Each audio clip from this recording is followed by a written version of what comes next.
no matter the journey. The journey of faith is not easy.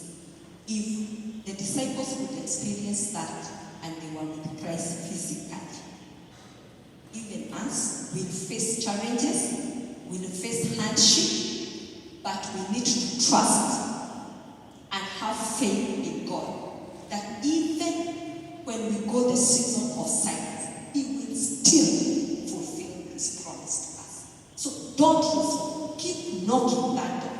Keep calling on Him. And at the right time, He will keep His promise. Praise be to God.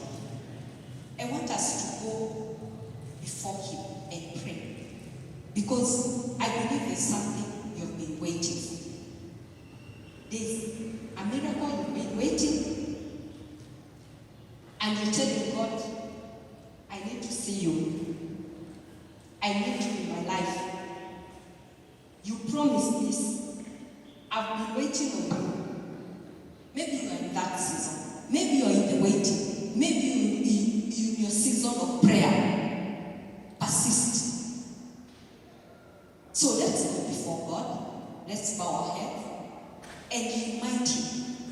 Because He's able to change the season.